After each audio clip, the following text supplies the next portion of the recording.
What's up guys, welcome to AnimeKouhai. If you'd like to help me out, please hit the like button and subscribe to my channel. I guess our tactics centered on Mark will stay the same as before. Now that we have special weapons, let's push it as far as we can. Yeah. I don't suppose you'll find monsters much stronger than that. In fact, I'd say the 60th floor is the final one, but if it isn't, don't freak out. Reassured Mark. Don't worry, that's not happening. Shinji denied it, but really, he had heard unpleasant rumors. He didn't want to be the one to rain on their parade though. As rumor had it, the dungeon sprawled underground for a total of 100 floors. That's ridiculous, he couldn't help but think this way. Despite his concerns about the next boss, he knew there was no use fretting. The trio believed they would win in the end, since death wasn't a factor for them. However, it was going to be a long, arduous battle ahead. Well, if worst comes to worst, we'll still come out alive. So, let's stay sharp and go hard. Shinji announced with vigor. They were all on board, their sights were set on the final floor. They wanted to confirm whether it held research facilities or not. The three men went over their plans once more and then got a good night's rest. 3 days later, after conquering the poison swamps and corrosive lands, the trio finally found the stairs on the 59th floor, leading to the 60th floor where the boss monster's room was. It had taken them 7 days to reach the 50th floor, but it took them 3 days to reach the 60th floor from there. The area was smaller than the previous floor, but the difficulty rose exponentially. Are you ready?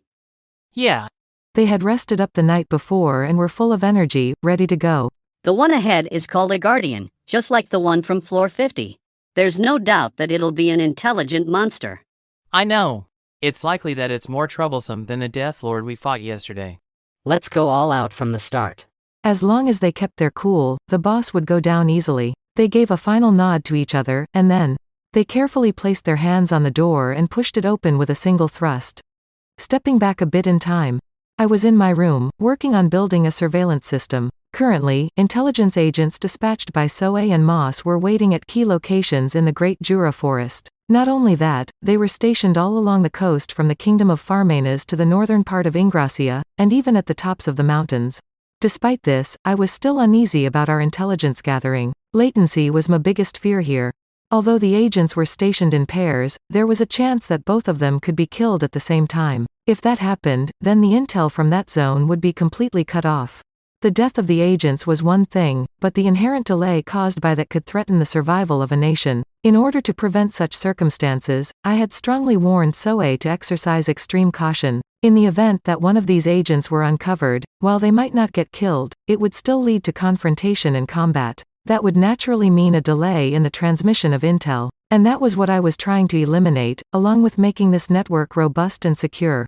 In order to achieve this, I thought of using magic as a surveillance tool. There was this long-range observation magic that existed in the sorcery system, but it wasn't nearly as useful as I'd hoped. All it could do, at best, was confirm the shape of the object, which meant that the information it could provide was trivial. It could only monitor a particular place and required recasting it to change to another place. It was terribly cumbersome magic, since switching locations took time, and if your target already left the area by the time you switched, it was a complete waste. Plus, if the target had put up a magic barrier, your magic would bounce off of it. This made it impossible to monitor powerful beings, and I concluded that it would be useless in an actual battle. But then I had a bright idea. The physical magic, Megiddo, was a spell that converged sunlight into high-intensity beams using lenses formed by collecting water droplets in the air. I thought that the same theory could be applied to create a surveillance spell. For instance, suspending water drops in various locations to project a live image feed of those places. If that information could be transcribed, then it would allow us to monitor locations from far away. And if that wasn't possible, then I would use the lenses I made on high altitudes to magnify the feed and project it onto a monitor. Take telephoto lenses, images, and a mechanism to transcribe information. To put it simply, I would create magical surveillance satellites by combining these three. Although it seemed difficult to construct each concept with magic at first, Raphael-san answered that it was possible using physical magic, spirit magic, and spatial domination.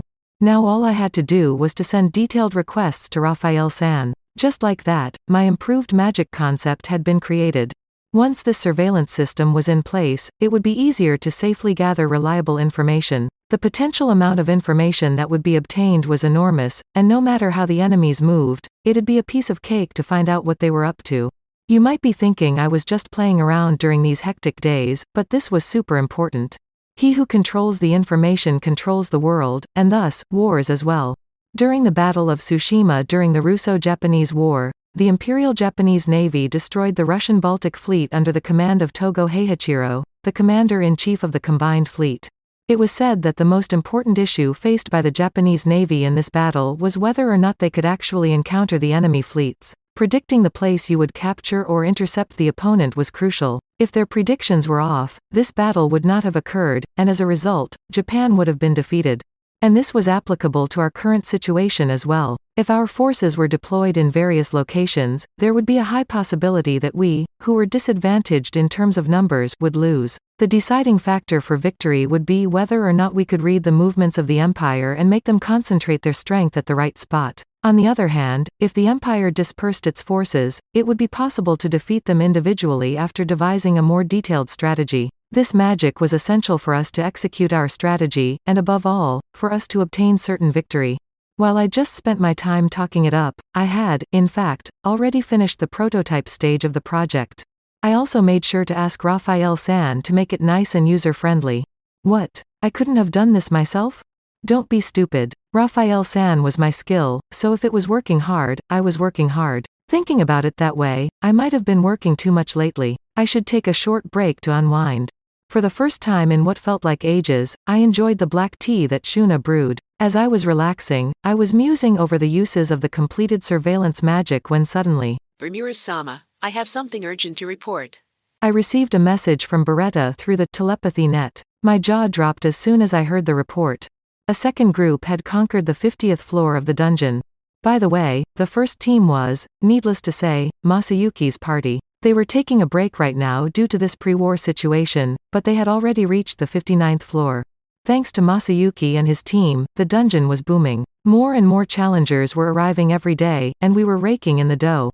Of course, the challengers also got something out of this. Over the past year, the average skill level had grown considerably. There were already a number of groups that had conquered the 30th floor, and they developed strategies that took advantage of the resurrection mechanic, namely the zombie attack and the sacrifice and abandon plan.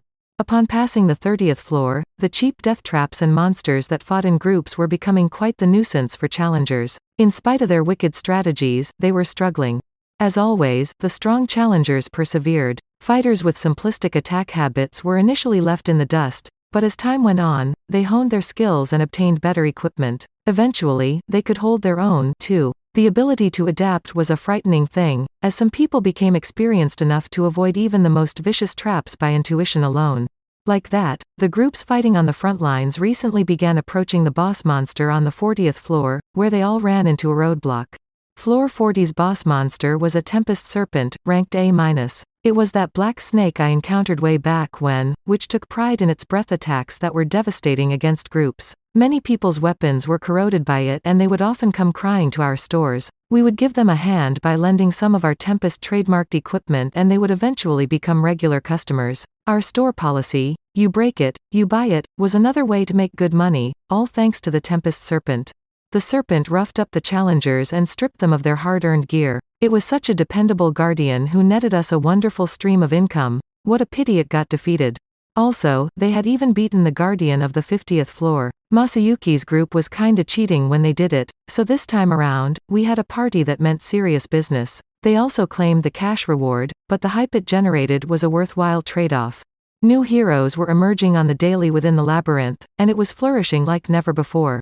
Intelligent Majins were responsible for guarding the 50th floor. In this case, I had ordered the Gyuki Gozer and the Baki Mezer to take turns on duty, guarding this floor. These two definitely were nothing to scoff at, so it would be really surprising if someone beat them. After all, these two challenged each other in their free time, and devised fighting tactics of their own ingenuity. They weren't the same berserk meatheads they once were, which probably had to do with their new strategic approach to battle. They had buried the hatchet and grown to be good friends. I remembered that I had set up a pretty sweet reward for clearing floor 50. The treasure chest was guaranteed to drop gear only on the first clear, not just any kind of gear, but unique grade gear from the Minnow series. It was named after the Minotaur, the Lord of the Labyrinth. The gear itself was insanely good and bound to be a prized piece in any collection. If the chest had a weapon, you'd be looking at either the Gozu's battle axe, Minos's bardichi, or the Mezu's spear, Minos's trident. There was no shield, the rest would be various pieces of armor. I hadn't anticipated that people would reach this point so early, so I'd only stocked up on maybe a dozen sets. Be that as it may, they were all top-notch in quality. Indeed, they were masterpieces created by Kurabe's best students using their finest techniques. One of the pieces getting snatched up was an issue, but the dominant performance of these challengers was more concerning. To begin with, Gozer and Mezer had become stronger as a result of receiving their names. If those two could be defeated, I wanted to recruit whoever they were for my country. And if those candidates turned down our invitation, they could become dangerous enemies down the line. That was something I liked to avoid, so I had already planned to put those kinds of people on a watch list. To that end, I requested for there to be an emergency call whenever Gozer or Mezer were defeated. That brought us to the reason why Beretta called me. So, how's the situation? Yes, sir. There were 3 people who broke through, and all of them are unique skill holders. I wondered if they might be acquaintances, but my guess was quickly proven wrong. It only took 3 to defeat Gozer and they all possessed unique skills. Moreover, they weren't even active dungeon challengers, but rather newbies that recently made an appearance. I wouldn't have questioned it during peacetimes, but given the current situation on the eve of war, there was a strong possibility that they were spies who had taken the bait. It was necessary to investigate this thoroughly. Thus, I stopped the plan to test the surveillance magic and headed to the control room of the labyrinth. I walked in and saw Ramirez and Veldora. It seemed like Dino and Vesta were taking a break today. Never mind Dino, Vesta had been looking tired these days, so I wanted him to get some rest. Ramirez and Veldora were always full of energy. The concept of fatigue likely didn't apply to them. They had that unlimited, child energy. As long as they were doing something they were interested in, they could keep going all day. Ah, Commander, you're here. Ramirez exclaimed. The situation remains unchanged for now. I didn't know what was going on to begin with. She was probably just saying whatever fit the mood. I then turned my eyes towards the video shown on the huge screen. It displayed 3 youngsters. It appeared as though they were conquering one floor after another at breakneck speed, and their fighting style was quite distinctive. That's it for this video, guys. Thank you for always watching my videos and supporting my channel.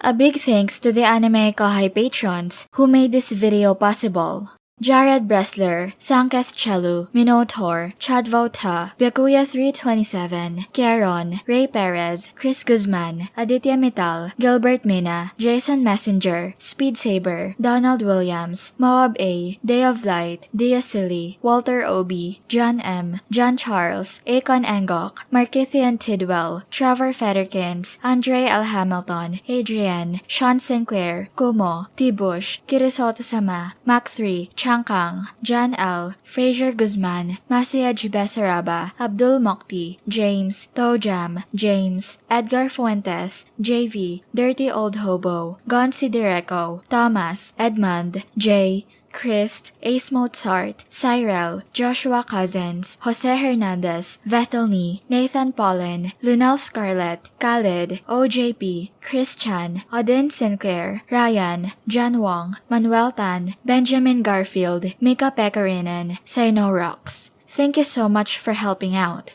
I'll see you guys in the next video.